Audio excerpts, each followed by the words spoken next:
그러면은 이어서 저희가 이제 밀러 인덱스라고 하는 결정 구조에 대해서 결정 구조를 면을 어떻게 부를 것인가 1번 면, 2번 면 이런 식으로 부르기는 어렵잖아요. 그죠? 그래서 약속을 한 게 밀러 인덱스라는 것입니다. 밀러 지수고요. 그래서 이 밀러 지수라고 하는 것은 여러분께서 뭐 어렵게 생각하실 필요는 없고요. 단위 세포에 있는 절편값들의 역수다라는 것 정도로 일단은 이해하시면 될 것 같습니다.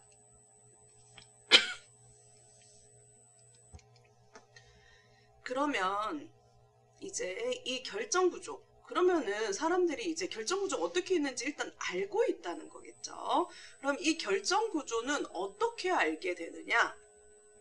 궁금하겠죠. 그래서 어떻게 아냐 하면요. 물론 우리가 눈으로 볼 수 있으면 좋겠지만 눈으로 볼 수는 없습니다. 그냥 눈으로는요. 이제 뭐 전자현미경이라거나 아니면은 AFM 같은 걸로 직접 원자가 여기 있구나 저기 있구나 이런 얘기는 할 수 있겠지만은 그전에는 그것도 개발된 지가 사실 아직 100년도 안 됐어요. 아마 몇 년 됐죠? 한 40년? 50년 됐나? 어쨌든 채 100년이 되지 않은 기술이기 때문에 하지만 그 전부터 이미 무슨 결정이 어떤 구조를 가지고 있는지에 대해서는 이미 사람들이 다 알고 있었어요. 그러면 그건 어떻게 해서 알게 되느냐? 우리 X선이라고 하는 엑스레이를 이용해서 알게 됩니다. 이 엑스레이라고 하는 거는 빛이죠. 그죠? 우리 빛이라는 것은 여러분 다 알고 계시죠? 빛이라고 하는 거, 우리가 보는 거는 극히 일부분입니다. 여기에 있는 visible light이라고 하는 가시광선만 우리가 눈으로 볼 수 있고요. 이거 외에도 이제 UV, 그 다음에 엑스레이, 감마레이가 있고요. 그 다음에 IR, 마이크로웨이브, 라디오 웨이브가 있습니다. 일단 우리 보시면은 UV 어떻습니까? UV 우리 햇볕 쬐면은 타니까 항상 선크림 많이 바르고 다니시죠? 그래서 요런 UV들 같은 것들은 그 선크림으로 블락하는 거, 그건 왜냐하면 우리 피부를 태우기 때문이에요. 그만큼 에너지가 높습니다. 이쪽으로 가면 갈수록 에너지가 커집니다. 그리고 이쪽으로 갈수록 에너지는 작아지게 됩니다. 그럼 엑스레이, 에너지가 크니까 우리 몸 어떻게 해요? 통과하죠. 통과해가지고서는 뼈가 어떻게 생겼는지, 뼈가 예쁜지 아니면 뼈가 이상한지 이상하진 않겠죠. 네, 어쨌든 골격을 볼 수가 있습니다. 그리고 감마레이는 이것보다 더 에너지가 큰 물질입니다. 그 다음에 이제 IR 같은 경우에 우리 IR 어디서 많이 봐요? IR은 우리 그 난로 내지는 우리 그 한약방 혹은 물리치료실 가면 빨간색 전구 보이시죠? 보면 어때요? 그거 켜주시면은 따뜻하잖아요. 그게 IR입니다. 인프라레드라고 적외선이 되고요. 적외선은 열을 가지고 있고, 우리 이 IR 많이 쬐다고 피부가 타나요? 아니죠. 그죠? 이거는 에너지가 더 작습니다. 그다음 마이크로웨이브. 우리 마이크로웨이브 앞에 있다고 해서 갑자기 막 뼈를 투과해서 보거나 이러지 않잖아요. 그죠? 마이크로웨이브, 라디오. 우리 라디오 들을 때 그 주파수가 라디오파가 되는데요. 에너지가 점점 작아지게 됩니다. 그럼 여기에서 엑스레이. 이 엑스레이는 어떤 특징을 가지고 있어요? 우리 피부는 다 통과합니다. 에너지가 커서 소프트 머티리얼인 피부는 다 통과하는데 뭘 못 통과해요? 뼈를 통과를 하지 못해요. 단단한 고체는 통과하지 못하게 됩니다. 그래서 우리가 딱 찍으면은 통과하지 못하는 부분은 하얗게 나오고 통과하는 부분은 아예 안 나타나는 이런 식으로 X선이 보이게 돼요. 그래서 통과 못하면 어떻게 돼요? 만났다가 튕겨져 나가게 되겠죠. 이 튕겨져 나가는 것을 뭐 산란이라고도 하고 디프렉션이라고도 얘기하는데요. 우리 그 디프렉션, 요 엑스레이 디프렉션을 이용해서 결정 구조를 볼 수 있게 됩니다. 일단 여기 보시면요. 그 우리 격자라고 하는 것은 규칙적으로 배열되어져 있는 거라고 말씀드렸죠. 네, 그래서 이 규칙적으로 있는 레티스라고 하는 격자점들 이렇게 규칙적으로 있는데 우리 엑스레이는 뼈는 통과를 못해요. 그러니까 밀도가 높은 물질, 전자 밀도가 높은 것들은 통과를 못하는데 원자는 뭐예요? 결국 주변의 전자의 밀도가 높은 부분이 되겠죠. 그래서 이 엑스레이는 원자가 있으면은 통과를 못합니다. 통과를 못하면 어떻게 돼요? 튕겨져 나가게 돼요. 튕겨져 나가는 것을 디프렉션이라고 이야기합니다. 그럼 이 디프렉션이 되는데요. 우리가 디프렉션을 이제 여기에서 물론 눈으로 보진 않겠지만요. 이렇게 봅니다. 디프렉션 되는 빛이 이렇게 들어오겠죠. 들어오게는 할 건데 문제는 어떤 성질이 있냐 하면요. 지금 여기서는 2개만 나타냈지만 여러 개의 무수히 많은 선들이 있습니다. 그러면은 우리 빛은 어떤 성질을 가지고 있어요? 빛은 파동입니다. 네, 파동이에요. 이렇게 파동으로 들어오게 됩니다. 그럼 이 파동으로 들어온 거는 다시 맞고 또 파동의 성질을 가지고서는 이렇게 튕겨져 나가겠죠. 튕겨져 나가고 들어올 때는 이 파동들은 빛은 어차피 똑같은 소스로 들어오기 때문에요. 여기 보시는 것처럼 같은 파동을 가지고서는 이렇게 들어오게 됩니다. 근데 튕겨져 나갈 때는 어떻게 되겠어요? 같은 상으로 들어왔던 애들이 튕겨져 나갈 때는 환경들이 다 다를 테니까요. 어떤 빛은 들어왔다가 뭐 이렇게 나가기도 할 거고요. 이렇게 만나서 이렇게 가기도 할 거고요. 그 다음에 그 다음 빛은 뭐 들어와서 여기서 이제 들어와서 이런 식으로 나가기도 하겠죠. 왜냐하면 얘가 이동하는 거리들은 약간씩 차이가 있을 거니까요. 그런데 이렇게 차이가 생기게 되면 처음에 들어올 때는 같은 상이었는데 나갈 때 상의 차이가 생기게 되면 어떻게 되냐 하면요. 여기 보셨을 때 우리가 상에서 보시는 것처럼 같은 상으로 들어올 때는 어떤 성질이 나타나냐 하면은 증폭이 됩니다. 이 그 파동의 그 파장들은 크게 바뀌지는 않지만 이 인텐시티가 달라지게 돼요. 인텐시티의 차이가 생기게 되고요. 그것 때문에 그로 인해서 이제 그냥 인텐시티가 강해지면서 강한 빛으로 들어오게 됩니다. 그래서 보통 이제 센 빛이면 그냥 센 빛으로 보이겠죠. 그런데 또 어떤 특징이 있냐면은 상이 반대가 되면은 얘네들은 2개를 더하면 빛이 사라지게 돼요. 그래서 상이 반대가 되면 얘는 플러스고 얘는 마이너스잖아요. 그래서 2개가 만나면 0이 돼버립니다. 그래서 빛이 안 보여요.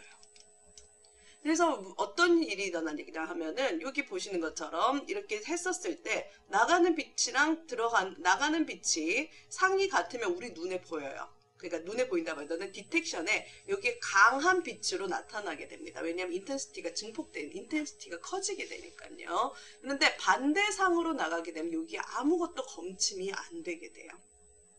그러면은 얘네들이 나가는 빛들이 언제만 보인다? 특정한 조건을 만족할 때에만 여기에 검침이 되게 되는 겁니다. 빛으로 딱 하고 나타나게 돼요. 그 조건이 뭐냐 하면요. 지금 여기 그린 것처럼 위에 들어오는 빛과 나가는 빛, 위와 아래 빛의 차이는 거리 차이는 여기 보시는 것처럼 직각으로 내렸을 때에 이 삼각형의 밑변과 밑변 2개의 합과 동일하게 됩니다. 그러면은 단순하게 생각하면요. 들어와서 나가는 빛이 요만큼 거리 차이가 있게 되고요. 이게 하나의 파동, 어차피 얘는 하나만 반복하고 나면 그 다음 같은 걸 반복하게 되잖아요. 그죠? 그래서 요 파장의 정수배가 되면은 결론적으로 계속 반복되는 거니까요. 반복되는 거니까 상이 같을 수밖에 없습니다. 그리고 나머지는 조금만 차이 나면요. 요건 조금 나중에 얘기할게요. 그래서 이렇게 요 밑변의 길이와 파장의 정수배가 길이가 같으면은 계속 반복되니까 상이 같을 거다라고 이야기하게 되고요. 그러면은 요 길이는 어떻게 되냐? 요거는 이제 여기 보시면은 이 원자와 원자 사이의 거리, 요게 뭐예요? 우리가 앞에서 얘기하는 면, DHKL이라고 하는 이 면간거리가 되게 됩니다. 이 면간거리는 면간거리가 되고요. 이 면간거리 같은 경우에는 이제 삼각형, 이제 세타, 이 각도, 이게 각도가 세타라고 했었을 때 요 각도도 세타가 되게 됩니다. 각도도 세타가 되고요. 삼각함수로 구하게 되면은 결국 2D 사인 세타, D 사인 세타라고 하는 게 요 밑변이 되고요. 두 개가 있어서 2D 사인 세타가 됩니다. 그래서 n은 정수배, 보통 요거는 그냥 1로 치고요. 그 다음에 람다는 우리 파장, x선의 파장. 근데 우리가 쪼여주는 거니까 요거는 알겠죠. 그 다음에 사인 세타, 샘플과 요 빛이 이루는 각도인 건데 이거는 우리가 빛을 어떻게 쪼여주는지 우리가 바꿀 수 있잖아요. 빛으로 움직이든지 아니면 샘플을 움직이든지 그죠? 하면서 바꿀 수 있으니까 요것을 바꿔 주었을 때 얘는 상수가 됩니다. 그러면 뭘 알 수 있어요? D를 알 수 있게 됩니다. 어떻게? 요 빛이 보여지는 각도를 쫙 바꿔가면서 했을 때 어느 각도에서 갑자기 빛이 딱 나타나요. 디텍터에. 그럼 요 각도에서 해당되는 거리 얼마. 그 다음에 또 이제 안 나타나다가 또 각도가 어떻게 됐더니 거기서 딱 나타나요. 그럼 거기에 해당되는 거리 이런 것들을 통해서 이 격자가 이제 이루고 있는 명간 거리 이걸 통해서 3차원으로 어떻게 존재하는지를 다각도로 알 수 있게 되고요. 이걸 브래그 로우라고 이야기합니다. 그러면 이제 여러분이 질문할 수 있겠죠. 그럼 교수님 알겠어요. 눈에 보이는 조건은 그렇게 되는데 조금만 차이가 나면 그래도 보이지 않을까요? 라고 얘기할 수도 있는데요. 문제는 저희가 이제 여기서는 두 개만 보여줬지만 이게 무수히 많은 원자들이 존재하게 됩니다. 그런데 이 전자들 같은 경우에 이 전자들은 무수히 많은 원자들이 있는데 얘네들이 요만큼 차이가 나더라도요. 요만큼 차이가 났는데 얘네들이 무수히 많다 보니까 요만큼 차이 나다 보면 결국은 어떤 애들이 항상 존재하냐면은 항상 상이 반대인 짝이 존재하게 됩니다. 그럼 얘는 얘를 없애버려요. 그러면은 그 다음에 요만큼 차이 나고 또 하나만큼 차이 나는 또 상이 반대되는 그런 애들이 존재하게 되다 보니까 약간이라도 차이가 생기게 되면 요상의 차이가 생기게 되면은 그 빛은 나타나지 않아요.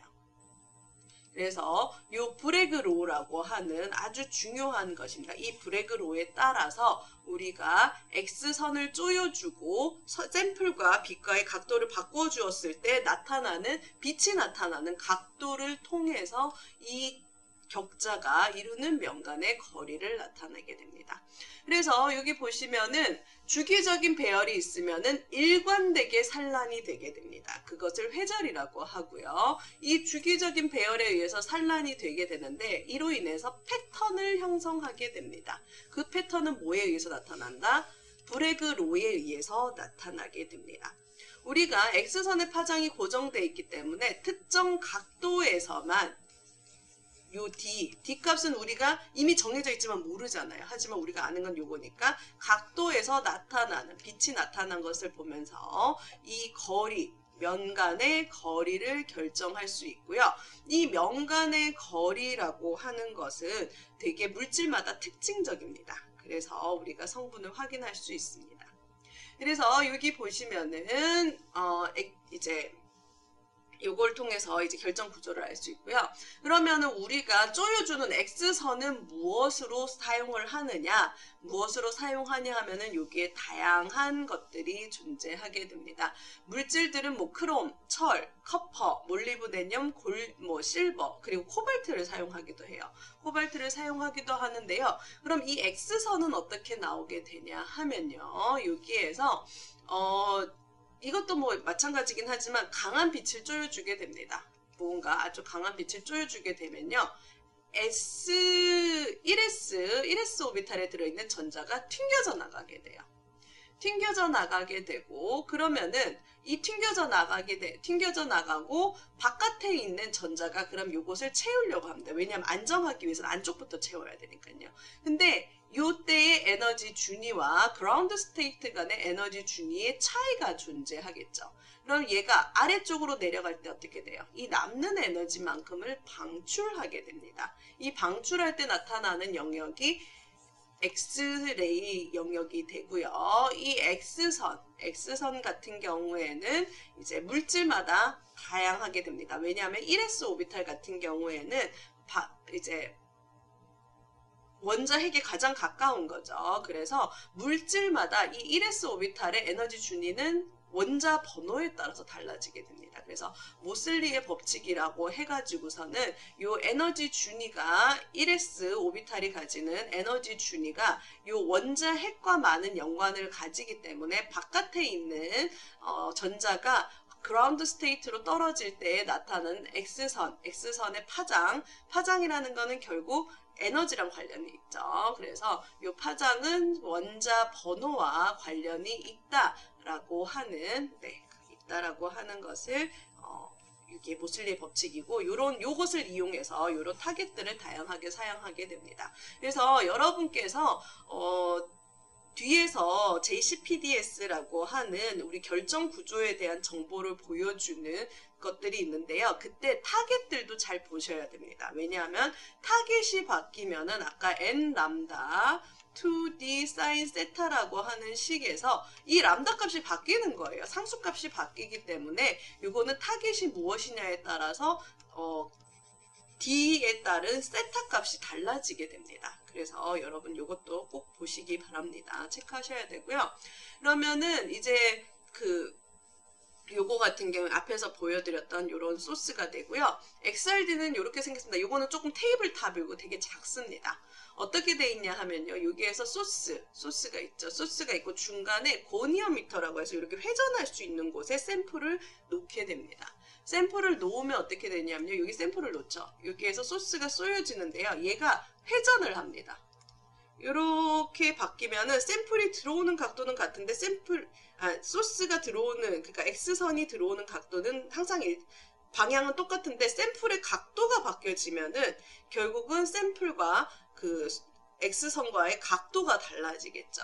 그렇게 되고 튕겨져 나가는 빛이 어디로 튕겨져 나가느냐. 그리고 이거는 각도에 따라서 이제 픽이 이렇게 나타나게 됩니다. 이거는 뭐에 따라서 n 람다는 2d sin 세타에 따라서 이런 X선 패턴이 나타나게 되고, 그러면은 이것을 바탕으로 보통 이제 세타로 나타나겠죠. 보통은 2세타로 나타나게 됩니다. 왜냐하면은 요 각도가 이제 여기에서 이루어지는 각도가 2세타에 요 각도가 2세타에 해당되기 때문에 보여지는 각도가. 그래서 요 2세타를 가지고 2세타를 가지고서는 확인을 하게 되고요. 그러면은 이때 나타나게 됩니다. 요 패턴을 보게 되는데요. 앞에서는 지금 보시는 것처럼 여기에서 단면에 요 디텍터에 어느 각도에서 있는지를 보여주게 되는데요. 디텍터가 어떤 형태로 있는지에 따라서 디프렉션 패턴은 링으로도 나타나게 됩니다. 여기 보시면은 샘플을 여기에 두고요. 여기에 두면은 우리가 앞에서는 디텍터를 어떻게 됐어요? 한쪽 방향에만 두었습니다. 한쪽 방향에만 두니까 분명히 샘플은 여기에서 이렇게 왔었을 때 물론 한쪽 방향에서 이쪽 방향으로 주로 가게 되겠죠.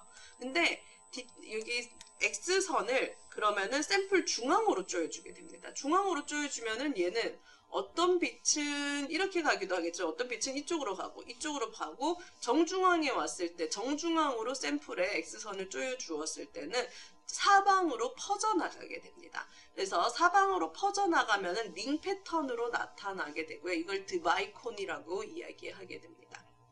그리고 얘네들을 요거를 요 중심에서부터 그러면 요게 튀겨져 나간 세타 값이 되겠죠. 요 세타 값을 가지고 세타 값에 따라서 이제 요 튀겨져 나간 빛들은 뭐 많이 회절됐으면은 원이 커졌을 거고 적게 회절이 됐으면 원이 작아지게 되겠죠. 근데 얘의 단면을 해서 그래프 세타 값에 따른 중심에서부터의 세타 값에 따른 요 인텐시티를 나타내게 되면은 앞에서 보여드렸던 XRD와 동일한 형태가 나타내게 됩니다. 근데 보통 우리가 X선 회절을 찍을 때는요, 앞에서 보여드린 이런 형태로 바로 나타나게 됩니다. 근데 제가 왜 요거를 먼저 이것도 보여드리게 되냐 하면요. 요거는 그 TEM 전자현미경에서도 디프렉션 패턴을 볼 수 있습니다. X선은 아니고요. 전자의 디프렉션 패턴을 볼 수 있는데요. 이것과 동일한 형태가 됩니다. 드바이콘을 형성을 하게 되고 요런 이제 링 패턴 혹은 점 패턴으로 나타나게 됩니다. 그래서 요런 것과 연결 짓기 위해서 말씀드렸고요. 지금 여기에서는 파우더라고 말씀을 드렸는데요. 예를 들어서 우리가 샘플이 있었을 때에 모든 면이 다 동일하게 배열되어 있을 땐 튕겨져 나갈 때도 동일한 방향으로만 튕겨져 나가게 됩니다. 얘가 아무리 많다고 하더라도요. 그래서 링 패턴이 아닌 점 패턴으로 나타나게 되는데요. 만약에 여기가 구조는 똑같지만은 작은 파우더로 되어져 있으면요. 같은 면을 맞더라도 튕겨져 나가는 방향들은 다 달라질 거예요. 하지만 튕겨져 나가는 각도는 똑같겠죠. 그때는 링 패턴으로 나타나게 됩니다. 그래서 싱글 크리스탈이냐 아니면 다결정 회전 혹은 파우더냐. 파우더는 그냥 싱글 크리스탈이라고 하더라도 워낙 작다 보니까 이런 링 패턴으로 나타나게 됩니다. 그러면은 이런 X선 회절 같은 것들, X선 회절들이 왜 우리가 결정 구조라고 하는 것을 알 수 있게 되느냐? 아까 그냥 세타에 따라서 튕겨져 나가게 되는데, 일단은 첫 번째는 물질마다 가지고 있는 단위 세포나 결정 구조들이 다를 수 있습니다. 결정 구조가 달라지면은 아까 보셨죠? 앞서 그 밀러 인덱스 하는 곳에서 우리 내용 보셨죠? 그것을 보면은 심플 큐빅이냐 아니면은 바디 센터드 큐빅이냐 아니면은 뭐 FCC냐에 따라서 얘네들 밀도가 전혀 다릅니다. 근데 같은 구조를 가지더라도요. 보시면은 물질마다 크기가 또 달라요. 그럼 이거의 조합을 해보면 어떻게 되겠어요? 물질마다 나타나는 XRD 패턴은 달라질 수밖에 없습니다. 물론 같은 구조를 가지고 거의 비슷한 크기를 가지는 물질들은 비슷하게 나타날 수 있어요. 하지만 이것도 여전히 약간의 쉬프트, 그러니까 약간의 차이는 있습니다. 패턴은 비슷해 보일 수는 있지만 그 나타나는 세타 값들이 차이가 존재하기 때문에 결국은 XRD를 가지고 이용하면요. 이 물질이 무엇으로 이루어져 있고 어떤 구조를 가지는지를 정확하게 알아낼 수 있습니다. 그래서 얘를 핑거프린트라고 얘기해요. XRD를. 결정의 핑거프린트. 우리 지문, 범죄가 있으면 어떻게 돼요? 지문 확인하죠. 왜? 지문은 사람마다 다르니까요. 그죠? XRD도 마찬가지입니다. 결정마다 다 다른 물질마다 다른 결정 구조를 가지다 보니까 핑거프린트, 지문이 지문이라고 이야기하게 됩니다. 그래서 여기 보시면은 암연 구조인 똑같은 락솔트 구조라고 해서 음이온이 FCC 구조를 이루고요. 양이온이 옥타헤드럴 홀을 다 채우는 구조가 있습니다. 락솔트 구조인데 여기서 KF, KCl, KI 그러니까 음이온만 달라지게 됩니다. 같은 구조예요. 그럼에도 불구하고 보면은 여기에 거리, 같은 면에 대한 거리가 다르게 나타나는 걸 볼 수 있죠. 왜냐하면은 양이온이 같더라도 음이온이 다르니까요. 음이온의 크기가 달라지기 때문에 같은 면이라고 하더라도 그 크기가 달라지는 것을 확인할 수 있습니다. 네. 그리고 여기 보시면은 회절 같은 경우에 일단은 뭐 같은 같은 물질, 같은 면에서는 회절되는 것이 달라지고요. 그 다음에 이 회절을 관찰할 때는 물질마다 원시세포가 아까 심플 큐빅이고요. 채심이 BCC, 면심이 FCC. 측심은 FCC랑 비슷한데 위아래만 있어요. 면 중간에 있는데 위아래만 있고 능면은 이건 잘 모르겠네요. 어쨌든 이런 면들에 있어서 HKL에서 회절이 관찰되는 거는 심플 큐빅은 모두 다 관찰되는데요. BCC 같은 경우에는 다 더한 값이 짝수일 때만 관찰입니다. 홀수일 때는 얘네들이 관찰이 안 돼요. 뭐 조금 복잡한 내용은 있지만 거기까지는 넘어가고요. 그 다음에 면심, FCC의 경우는 HKL이 모두 짝수거나 홀수일 때만 관찰이 됩니다. 그래서 요것 같은 경우에는 일단은 물질의 구조에 따라서 다르게 되는데 이 구조에 따라서 나타나는 픽들이 다르게 되죠. 그러다 보니까 뭐다? XRD는 핑거프린트다. 그리고 이것은 뭐냐 하면은 PDF, 파우더 디프렉션 파일이라고 해가지고서는 모든 물질마다요. 여기 보시면은 어떤 소스에서 찍었고 그때 파장이 무엇이고 얘네들의 이제 찍기 위해서 뭐 어떻게 찍었었을 때의 구조인데 얘는 헥살고날 구조를 가지고요. 유니셀의 길이를 보시면은 AB, 요 AB는 4.9 옹스트롱이고요. C축, D축 방향의 크기는 5.34입니다. B가 없는 건 A와 같다는 얘기예요. 그 다음에 알파, 베타, 감마 같은 경우에 각도를 보통 나타내는 경우가 많고요. 그 다음에 요거는 이제 어디에서 이제 보고되었는지에 대한 내용이고요. 그 다음에 각 면에 따른 거리가 나와 있습니다. 각 면에 따른 거리가 나와 있고 인텐시티는 XRD에서의 상대적인 픽의 크기가 됩니다. 픽의 크기가 되는데 여기에서는 각 면에 대한 디스페이스가 나타나 있는데 세타 값으로 요거는 n 람다는 2D 사인 세타라고 하는 요 규칙, 요 식을 통해서 변환을 해주시면 됩니다. 그래서 PDF 파일, 우리 JCPDS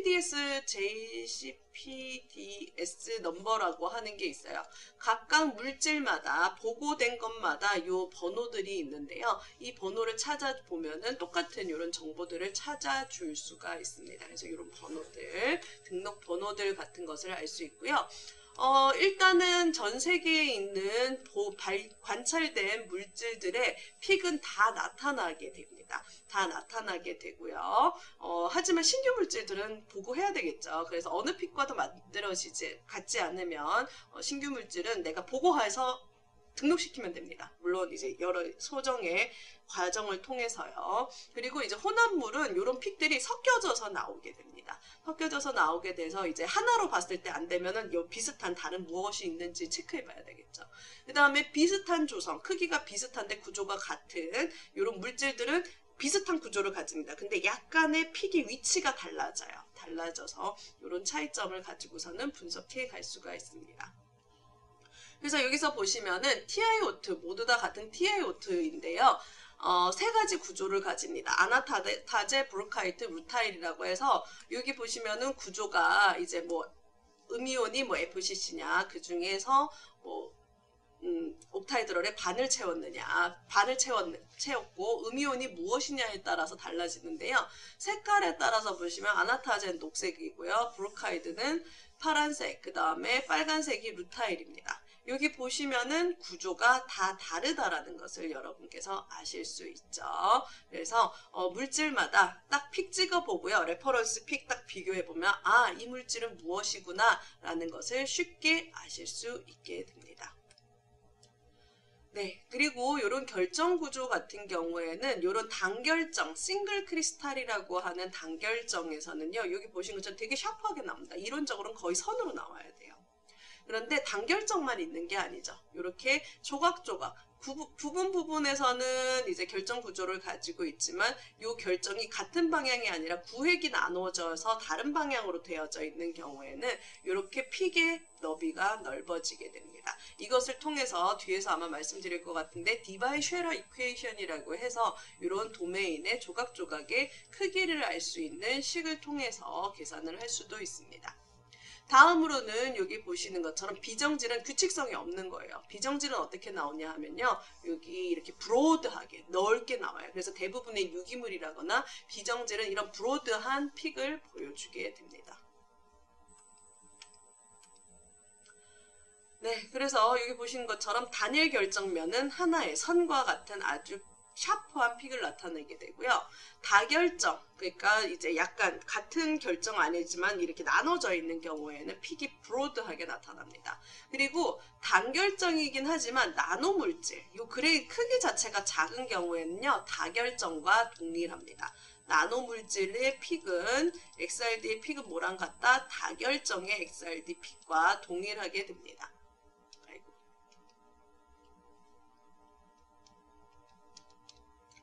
그래서 이렇게 디바이 쉐러 이퀘이션이라고 해가지고서요. 여기 보시면은 여기 이제 요 크기, 요 이제 도메인의 크기 하나의 단결정을 이루는 요 크기라고 하는 거는 뭐에 의해서 결정되느냐? 요거는 이제 주어진 파장이고요. 요거는 이제 라인 브로드닝이라고 해서 풀 위스 해프 맥시멈이라고 해서 최대가 되는 곳의 반의 이제 이 너비가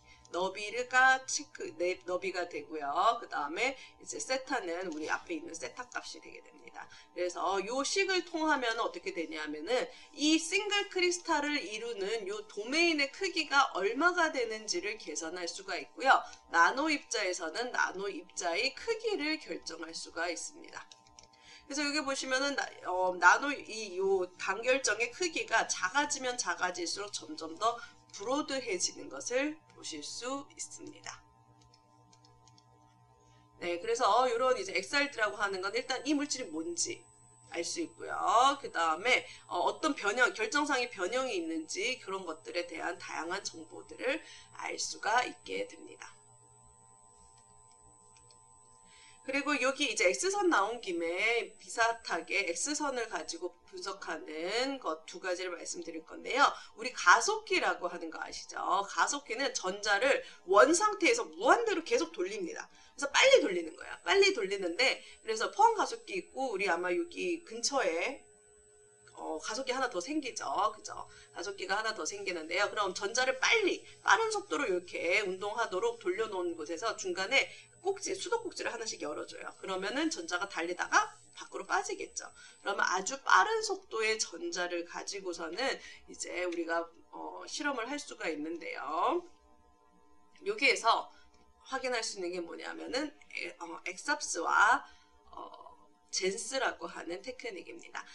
요렇게 X선 빠른 전자를 가지고서는 물질에 쏘여주게 되면은 전자가 튕겨 나가게 되겠죠. 전자가 튕겨져 나가게 됩니다. 그러면은 여기 빛이 받아가지고서는 이 전자가 튕겨져 나가게 될 때 그러면은 튕겨져 나간 전자 같은 경우에 튕겨져 나간 것 같은 이제 얘네들이 튕겨져 나간 것 같은 경우에 전자를 튀겨내고 이 빛이 들어왔을 때 튀겨져 나간 빛 같은 경우에 죄송합니다. 빛 같은 경우에는 원래는 얘랑 같아야 돼요. 어떨 때?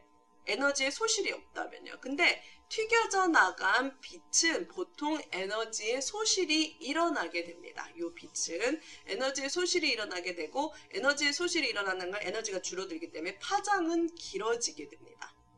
이 파장이 길어지는 것, 요것을 가지고서는 어떤 것을 확인을 할 수 있냐 하면요. 이제 이 물질의 다양한 특성을 확인할 수 있는데요. 일단은 빠른 에너지, 빛, X선을 조여주어서 어떤 물질을 튀겨져 나간 걸 보면요. 물질이 튀기면 튀길수록 어떻게 되겠어요? 에너지는 점점 줄어들게 됩니다. 점점 줄어들게 되는데 이 줄어들 때에 나타나는 형태가 이렇게 계단식으로 나타나게 됩니다. 계단식으로 빛이 나타나게 되는데 이 계단식으로 나타나는 건 뭐냐? 얘가 만나서 그냥 단순히 에너지를 뺏긴 게 뿐만 아니라 전자를 튕겨져 내게 될 수가 있는데요. 이 전자를 튕겨져 낼 때 바깥에 있는 전자도 있고 안에 있는 전자도 있죠. 가장 안쪽이 K, L, M 튕겨져 나가는 빛을 바깥에 있는 것들을 튕겨져 나가는 거는 아무래도 핵전자가 전자를 당기고 있는 힘이 상대적으로 약합니다. 그래서 작은 에너지만 소실되더라도 전자를 튕겨져 낼 수 있는데요. 안으로 들어갈수록 어떻게 되겠어요? 점점 튕겨져 내기 힘듭니다. 왜냐하면 원자 핵과 거리가 가깝다 보니까 더 잘 당기고 있겠죠. 그래서 당겨졌을 때 이렇게 튕겨져 나갈 때 큰 힘을 가지게 됩니다. 그래서 어쨌든 전자를 튕겨져 나갔을 때 많은 에너지들을 흡수하게 되고요. 이 흡수된 것들이 이런 이제 계단식으로 나타나게 되는데요. 이제 말씀드리려고 하는 이제 젠스와 엑삽스라고 하는 거는요. 여기에 이제 보시면은 요